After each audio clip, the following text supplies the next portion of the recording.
Hello friends, MPPSC उत्कर्ष में आपका बहुत बहुत स्वागत है। फाइनली ईरान ने अपना ऑनेस्ट प्रॉमिस पूरा कर लिया, यानी कि उसे प्रॉमिस किया था, जो दमिश्क में हमला किया था, दमास्कस में हमला किया था इजराइल ने against the embassy of Iran, उसका बदला उसने पूरा ले लिया। तो चलिए इसके बारे में एक एक करके जान लेते हैं। देखो, ये आपको मैंने मैप दिखाया है। इस मैप में कुछ चीज़ें समझना इंपॉर्टेंट है। जैसे ये है दमिश्क, दमिश्क वो एरिया है, दमास्कस वो एरिया है सीरिया का कैपिटल है, और यहीं पे ईरान अपनी राजधानी बना के रखता है, माफ़ कीजिएगा, अपना दूतावास बना के रखता है, अपनी एम्बेसी बना के रखता है। और एम्बेसी के बारे में बात करें तो एम्बेसी, ईरान एम्बेसी को ही अपना टेरिटोरियल हिस्सा मानता है, यानी कि इजराइल ने जब इस टेरिटोरियल हिस्से पे अगेंस्ट ईरान अटैक किया तो ईरान बहुत ज़्यादा बौखला गया। ईरान ने एक ऑपरेशन लॉन्च किया जिसका नाम था operation honest promise. Operation honest promise. और इस ऑनेस्ट प्रॉमिस के अंतर्गत 300 approximately 300 including drones and missiles Iran ने अगेंस्ट इजराइल लॉन्च की। और ईरान ने जब ये इजराइल के ऊपर लॉन्चेस इतने सारे किए तो यूएसए ने बोला इजराइल से कि वो इजराइल को आयरन क्लैड सपोर्ट देगा, जो कि उसने दिया। अपनी वॉरशिप्स उसने मेडिटेरेनियन सी में भेजी है, मेडिटेरेनियन सी का हिस्सा है। तो इजराइल ने इस पर्टिकुलर अटैक को किस मदद से कम्प्लीटली सहा? इसने अपना एयर डिफेंस सिस्टम, जो कि बहुत ही इम्पॉर्टेंट एयर डिफेंस सिस्टम है इसका, आयरन डोम डिफेंस सिस्टम को एनरोल किया, एक्टिवेट किया, और इवेंचुअली इसने बिना ज़्यादा हानि के इतना बड़ा अटैक झेल लिया। अब यूएसए ने बोला कि अब अगर इजराइल ईरान पे अटैक करता है तो हम इसकी जिम्मेदारी नहीं लेंगे, यानी कि अगर इजराइल ऐसा करता है तो यूएसए इसका साथ नहीं देगा।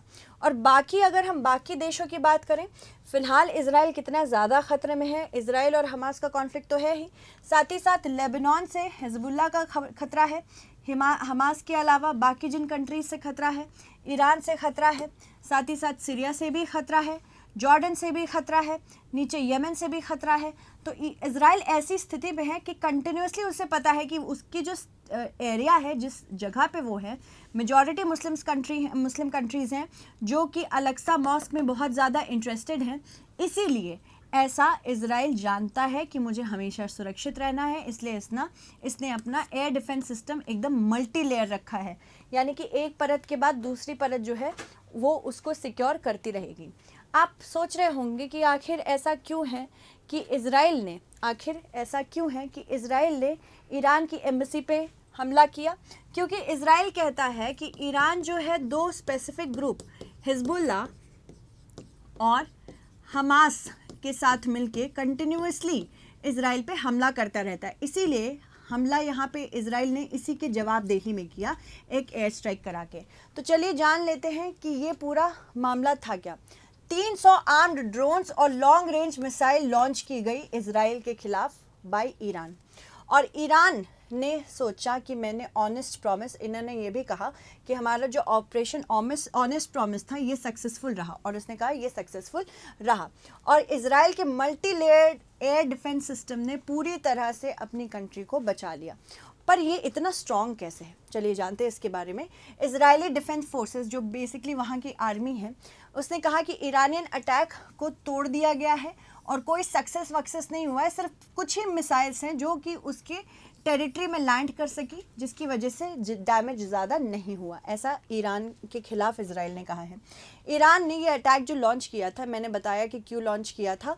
अब हम जान लेते हैं कि ईरान का एयर डिफेंस सिस्टम इतना मजबूत कैसे है, क्या क्या इक्विपमेंट्स वो यूज़ कर रहे हैं, किन वजह से। हम ये जान सकते हैं कि इजराइल के ऊपर कोई भी कंट्री ने अगर हमला किया तो कभी वो फुलफिल क्यों नहीं होगा। देखो, इजराइल का एयर डिफेंस सिस्टम ये चाहता है कि पूरी तरह से मजबूती दे, मल्टी लेयर डिफेंस सिस्टम रहे, क्योंकि उसे पता है कि वो बीचों बीच घिरा हुआ है। तो ये unmanned aerial vehicle, aircraft, cruise, ballistic missile, इन सब से लड़ने के लिए तैयार है।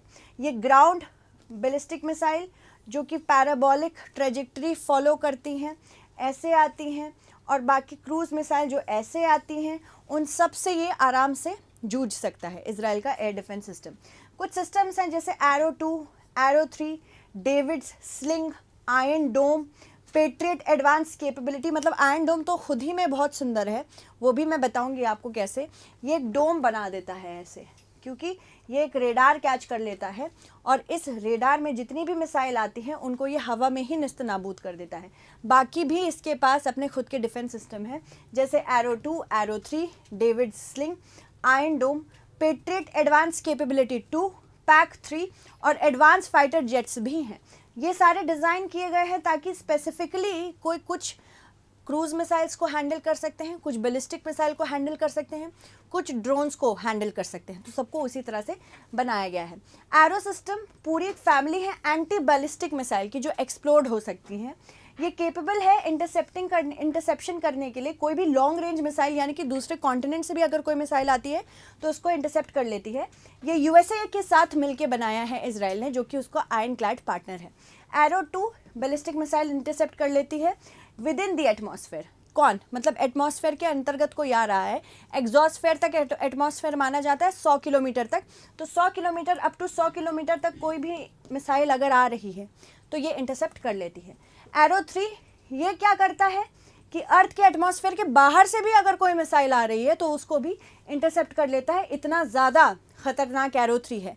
एरो 2 से बेहतर कौन है, एरो 3, ठीक है। तो ये हाउथी मिलिशिया अगर कोई मिसाइल इनफैक्ट यमन से लॉन्च करेंगे उसको भी इंटरसेप्ट कर लेगा। और हाउथीज को कौन बैक करता है, हाउथीज को ईरान बैक करता है। डेविड स्लिंग की बात करें, इसको स्टनर भी कहा जाता है। ये medium range air defence system है, ठीक है। ये क्या क्या इंटरसेप्ट कर सकता है, क्या क्या पकड़ सकता है, क्रूज मिसाइल आ रही है, कोई बैलिस्टिक मिसाइल आ रही है, एयरक्राफ्ट आ रही है, और 300 किलोमीटर की रेंज में इसके पास एडवांस्ड फेज्ड एरे रेडार है। मतलब 300 किलोमीटर की रेंज तक कोई मिसाइल अगर इसको मिल जाती है तो ये डेफिनेटली उसको इंटरसेप्ट कर सकता है। आयरन डोम सबसे इंपॉर्टेंट है। पहली बात तो इंडिजिनस है, यानी कि घर में ही बनाया है, इजराइल ने खुद से बनाया है। ये short range air defence system है। जैसे ही टेरिटरी में फॉल करने वाला होता है, ये टेरिटरी का एरिया है, जैसे ही यहाँ फॉल करने वाला होगा ये एक डोम क्रिएट कर देता है, ठीक है। तो ये आर्टिलरी शेल्स, मोटर बॉम्ब्स जैसी कुछ चीज़ें, साथ ही साथ 70 किलोमीटर रेंज के अंदर कोई भी 70 किलोमीटर रेंज के अंदर कोई भी मिसाइल ड्रोन आ रही है उसे इजीली इंटरसेप्ट कर लेता है। जैसे ऐसे काम करता है ये। रेडार सिस्टम यूनिट होती है और फिर कंट्रोल सेंटर होता है, जो कि एक मिडवे बनाता है रेडार सिस्टम और मिसाइल फायरिंग यूनिट के बीच में। जैसे ही रेडार कंट्रोल को बताता है कि एक मिसाइल आ रही है तो ये मिसाइल फायरिंग यूनिट को तुरंत चालू कर देता है, और अगर कोई भी मिसाइल अगेंस्ट इजराइल आ रही है तो तमीर मिसाइल सिस्टम जो होता है उसके अगेंस्ट जाके हवा में ही उसको निस्तनाबूद कर देता है, जिसकी वजह से एक सुरक्षा कवच बन जाता है पूरे शहर के ऊपर। तो इस तरह से आयरन डोम डिफेंस सिस्टम काम करता है। पहली बार इसको डिप्लॉय किया गया था 2011 में। तब से ये इजराइल की सिटीज़ को बचाता हुआ चला आ रहा है, और यहाँ पे हेजबोला से, हमास से जितनी भी लड़ाई करनी होगी इजराइल को, वो आयरन डोम डिफेंस सिस्टम के थ्रू ही करेगा।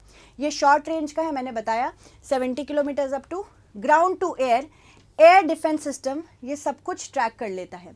ये काउंटर करता है रॉकेट्स को, आर्टिलरी को और मोर्टार, मतलब सी रैम बेसिकली। साथ ही साथ एयरक्राफ्ट्स को भी काउंटर कर लेता है, हेलीकॉप्टर्स को कर लेता है, और यूएवी जो कि ड्रोन कहलाते हैं, अनमैन्ड एरियल व्हीकल्स, इनको भी कर लेता है।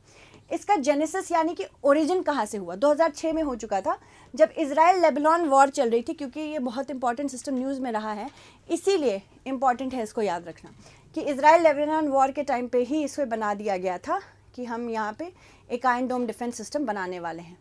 इजराइल ने अनाउंस किया था कि इसका स्टेट रन जो रफाल एडवांस सिस्टम था वो ये particular iron Dome defence system बनाएगा। आयरन डोम के पास 3 एरियाज़ हैं जिसके थ्रू वो काम करता है। पहले डिटेक्ट और ट्रैक करता है, जैसी कोई मिसाइल आने वाली होती, मैंने बताया था उसमें कि उसे डिटेक्ट करता है। फिर उसके बाद बैटल मैनेजमेंट और वेपन कंट्रोल सिस्टम है, जो फाइनली क्या करता है, एक कमांड दे देता है फायरिंग यूनिट को कि अब आप इसके अगेंस्ट एक मिसाइल चला दीजिए। तो तमीर इंटरसेप्टर है वो। बीएमसी बेसिकली एक लिएजन होता है इंटरसेप्टर मिसाइल और रेडार सिस्टम के बीच में, और ये डे और नाइट दोनों तरह से काम कर सकता है, हर वेदर में काम कर सकता है। जब भी 10 मीटर्स के पास टारगेट के पास ये रहता है तो ये सेल्फ एक्टिवेट हो जाता है और ये ब्लास्ट कर देता है मिसाइल को, जिससे टारगेट आराम से डिस्ट्रॉय हो जाता है और ये एयर में ही हो जाता है। तो Iron Dome defence system is related to which country? Israel, Iran, America और नन ऑफ दीज। इसका सही उत्तर आप मुझे कमेंट सेक्शन में ज़रूर बताइएगा। Thank you so much for watching and stay updated. है जो आपको बता रही है कि 40% तक का रामनवमी का डिस्काउंट हम दे रहे हैं।